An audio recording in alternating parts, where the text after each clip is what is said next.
18 जून 1576 राजस्थान की तपती धरती पर एक ऐसा युद्ध लड़ा गया जिसे आज भी भारत के सबसे वीर संघर्षों में गिना जाता है।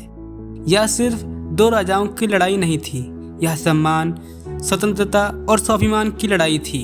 एक तरफ था पूरे हिंदुस्तान पर राज करने वाला शक्तिशाली मुगल साम्राज्य और दूसरी तरफ था एक ऐसा योद्धा जिसने भूखा रहना स्वीकार किया, जंगलों में जीवन बिताना स्वीकार किया, लेकिन किसी के सामने झुकना स्वीकार नहीं किया। उस योद्धा का नाम था महाराणा प्रताप और यह कहानी है हल्दी घाटी के युद्ध की। 16वीं सदी में मुगल बादशाह अकबर लगातार अपने साम्राज्य का विस्तार कर रहा था। दिल्ली, आगरा, गुजरात और मालवा जैसे कई बड़े क्षेत्र उसने अपने अधीन कर लिए थे। कई राजपूत राजाओं ने भी अकबर की अधीनता स्वीकार कर ली थी क्योंकि उन्हें बदले में शक्ति, सुरक्षा और ऊंचे पद मिल रहे थे। लेकिन मेवाड़ अलग था। मेवाड़ सिर्फ एक राज्य नहीं था, वह राजपूती आन बान और स्वतंत्रता का प्रतीक था। मेवाड़ के राजा महाराणा प्रताप का मानना था कि एक राजपूत अपना सिर कटवा सकता है लेकिन गुलामी स्वीकार नहीं कर सकता। अकबर ने कई बार संधि का प्रस्ताव भेजा। राजा मान सिंह को भी महाराणा प्रताप को समझाने के लिए भेजा गया, लेकिन प्रताप ने इस बार साफ इनकार कर दिया। अब युद्ध होना तय था। 18 जून 1576 को अरावली की पहाड़ियों के बीच स्थित हल्दी घाटी में दोनों सेनाओं का आमना सामना हुआ। इस घाटी की मिट्टी का रंग हल्दी जैसा पीला था, इसलिए इसका नाम हल्दी घाटी पड़ा।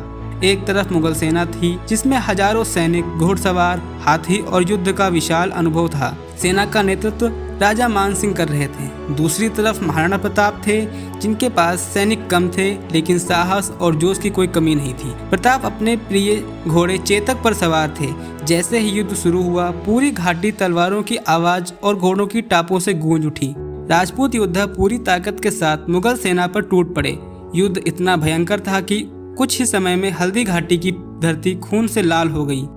महाराणा प्रताप खुद सबसे आगे रहकर लड़ रहे थे। उनका लक्ष्य साफ था, सीधे राजा मान सिंह तक पहुंचना। कहा जाता है कि प्रताप ने चेतक को इतनी तेज दौड़ाया कि उसने एक मुगल हाथी के ऊपर छलांग लगा दी। उसी क्षण प्रताप ने भाले से हमला किया, लेकिन मान सिंह किसी तरह बच गए।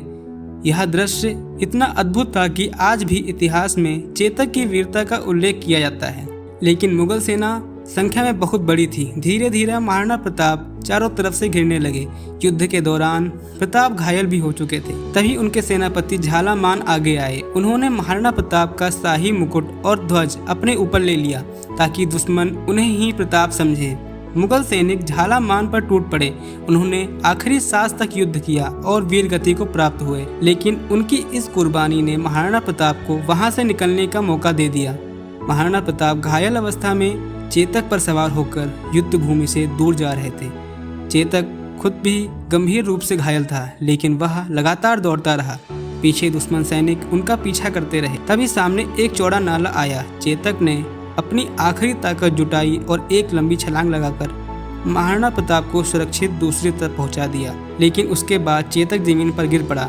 महाराणा प्रताप अपने सबसे वफादार साथी को बस देखते रह गए। चेतक सिर्फ एक घोड़ा नहीं था, वह एक सच्चा योद्धा था जिसने अपने स्वामी के लिए अपने प्राण दे दिए। हल्दी घाटी का युद्ध खत्म जरूर हुआ, लेकिन महाराणा प्रताप का संघर्ष नहीं। मुगल सेना युद्ध भूमि पर बनी रही, लेकिन वे प्रताप को पकड़ नहीं पाए।